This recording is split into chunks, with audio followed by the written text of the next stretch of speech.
তো এই জন্য ইনশাল্লাহ আমরা সারা বিশ্বের সমস্ত মুসলিম উম্মার জন্য দোয়া করি, যাতে আল্লাহ তাআলা প্রত্যেকটা মানুষ যারা মুসলমানের বাইরে আছে তারাও আল্লাহর বান্দা, নবীর উম্মত।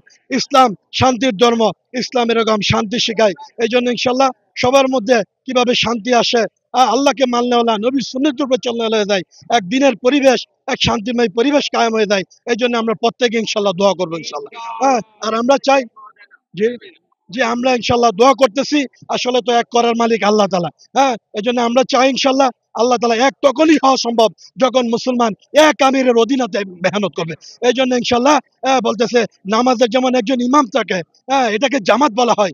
আলাদা আলাদা যদি লক্ষ লক্ষ লোক নামাজ পড়ে, এটাকে জামাত বলা হয় না। আর জামাতের সাথে আল্লাহর সাহায্য। এই জন্য আমরা মাওলানা সাহেব সাহেবকে আমির মানি আল্লাহর জন্য। উনি থাকবে না, পরবর্তীতে এক সময় আমির আরেকজন হবে। প্রথম জামানায় ইলিয়াস সাহেব রহমতুল্লাহ আমির ছিলেন, দ্বিতীয় উনার ছেলে ইউসুফ সাহেব আমির ছিলেন, ইউসুফ রহমতুল্লাহ, তৃতীয় মাওলানা এনামুল হাসান সাহেব আমির ছিলেন। মাঝখানে এরকম এরকম আমিরের ছিল না, কিন্তু 2017 সালে আলহামদুলিল্লাহ সারা বিশ্বের জিম্মাদার সাথীদের উপস্থিতিতে মাওলানা সাদ সাহেবকে আমির বানানো হয়েছে। পাকিস্তানের 2 একজন, ইন্ডিয়া মার্কাজের 2 জন, আর আমাদের বাংলাদেশের একদল রাজনৈতিক আলেমরা, তারা এরকম আমিরের বিরোধিতা করে আজকে বাংলাদেশে এরকম একটা এরকম একটা বৈষম্য, এরকম পরিবেশ কায়েম করছে। এই জন্য আমরা বৈষম্য চাই না। আলহামদুলিল্লাহ যারা আমিরকে মানবে ভালো, আর যারা মানবে না, প্রত্যেকে নিজের নিজের ইবাদত করার, আমল করার স্বাধীনতা আছে।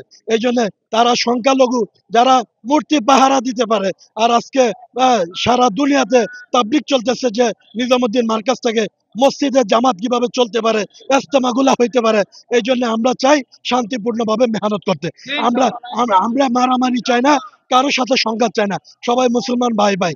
যদি এরকম আমিরকে মানতে পারে আলহামদুলিল্লাহ, ওয়েলকাম। আর যদি আমির না মানতে পারে, তাহলে আমাদের মেহনতে যাতে কেউ বাধা না দেয়। এই জন্য আমরা ইনশাল্লাহ সরকারের এরকম দৃষ্টি আকর্ষণ করব এই ব্যাপারটা, যাতে ইনশাল্লাহ উনারা বৈষম্য যাতে শিকার হয়। কাকরাইল সমানভাবে, টঙ্গী সমানভাবে ইনশাল্লাহ আমল করার সুযোগ করে দিতে হবে, এবং মসজিদগুলোতে কোনো জামাত যাতে বাধা না দেয়। এবং আমাদের 7 বছর দ্বিতীয় ধাপে ইজতেমা করছি, এবার আমরা প্রথম ধাপে বিশ্ব ইজতেমা করতে চাই। 31শে জানুয়ারি নিজামুদ্দিনের মার্কাজের রাহাবাড়িতে ইনশাল্লাহ বিশ্ব ইজতেমা হবে ইনশাল্লাহ। আর আমরা আমাদের আমির দাওয়াতে তাবলিগের যে প্রধান আমির, সারা দুনিয়াতে উনি সফর করতেছে, ইজতেমা করতেছে।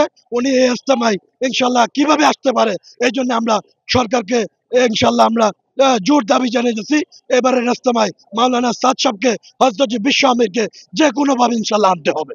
হ্যাঁ, আমরা দোয়া করতেছি আল্লাহ তাআলা বিশ্ব আমিরকে যাতে কবুল করেন ইনশাল্লাহ।